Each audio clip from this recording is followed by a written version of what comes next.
नमस्कार. आजच्या ठळक बातम्या. कर्तव्यदक्ष अधिकाऱ्यांची बदली होऊन 1.5 महिना झाला तरी माणी तुकाराम मुंढेंना पद नाही. महाराष्ट्रात नव्हे तर साऱ्या देशात IAS अधिकारी माणी तुकाराम मुंढे साहेब यांची ओळख एका कर्तव्य कठोर अधिकारी अशी आहे.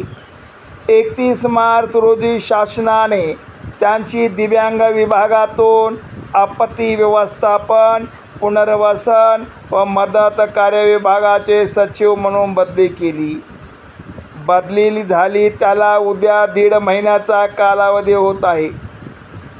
त्यांची बदली झालेल्या ठिकाणी दुसरे तिसरेच अधिकारी जॉईन झाले असून माणी तुकाराम मुंढे साहेब यांच्यासारख्या कर्तव्यदक्ष अधिकाऱ्याला शासनाने अजूनही पद दिलेले नाही.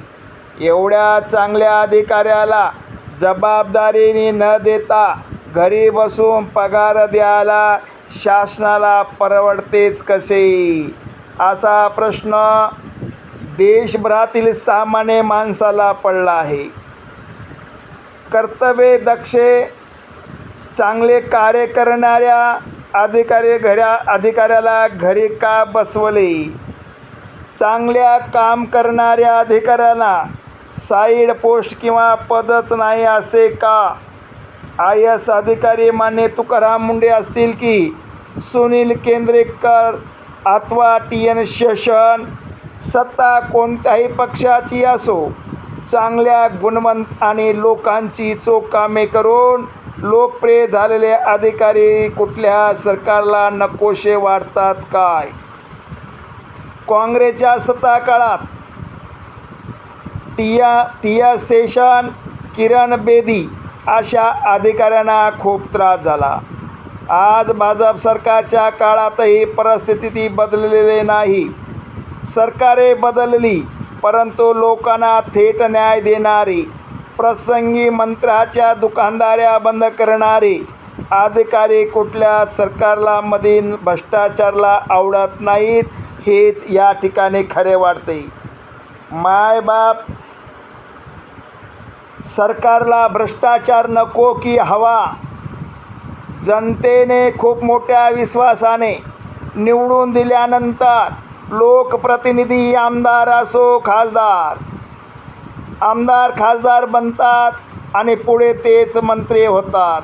काही महिने अथवा वर्षे, 2 वर्षात त्यांची व त्यांच्या कुटुंबाची संपत्ती गुणाकार पद्धतीने वाढते.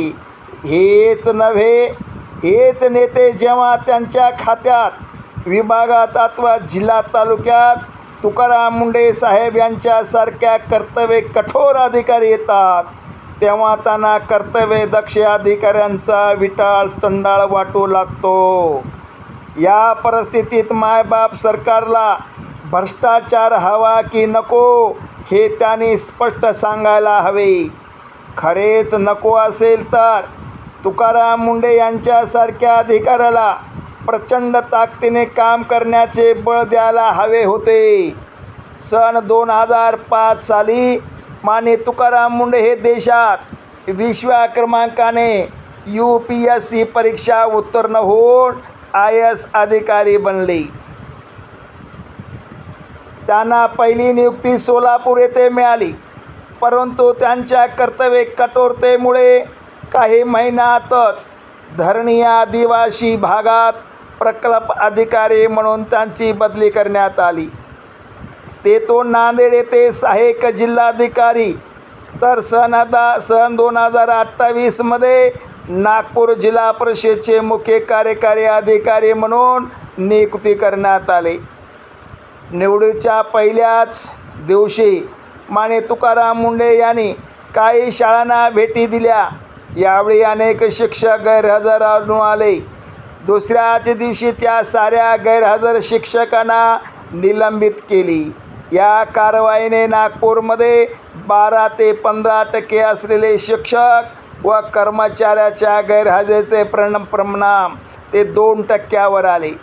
त्यानंतर त्यांनी अशाच पद्धतीने शासकीय रुग्णालयांना भेटी देऊन गैरहजर राहणाऱ्या डॉक्टरांचे निलंबन केले. खरे तर एखाद्या शिवोने डॉक्टरांना निलंबित करण्याची ही इतिहासातील पहिली घटना होती. परंतु दुर्दैवाने येथूनच तुकाराम मुंढे यांच्या बदलीचे सत्र सुरू झाले. 21व्या वर्षाच्या कार्यकाळात त्यांची 25 वेळा बदली झाली. नुकतीच झालेली त्यांची बदली दिव्यांग विभागातून आपत्ती व्यवस्थापन व पुनर्वसन व मदत कार्य विभागाचे सचिव म्हणून करण्यात आली. खरे तर या बदलीचे राज्यभरातील दिव्यांग बांधव नाराज झाले. त्याबद्दल अनेक मोर्चे आंदोलन करण्यात आले. परंतु तुकाराम मुंढे साहेब यांच्यासारख्या कर्तव्यदक्ष अधिकारी थेट जनतेशी संबंधित खात्याचा सचिव बनत असल्याने कोट्यावधी लोकांना आनंद झाला. मात्र दुर्दैवी बदली होऊन 1.5 महिन्याचा कालावधी लोटला तरी अजूनही तुकाराम मुंढे सर यांना बदली झालेल्या ठिकाणी पदभार मिळाला नाही. उलट त्यांची बदली झालेला पदभार दुसरे तिसरे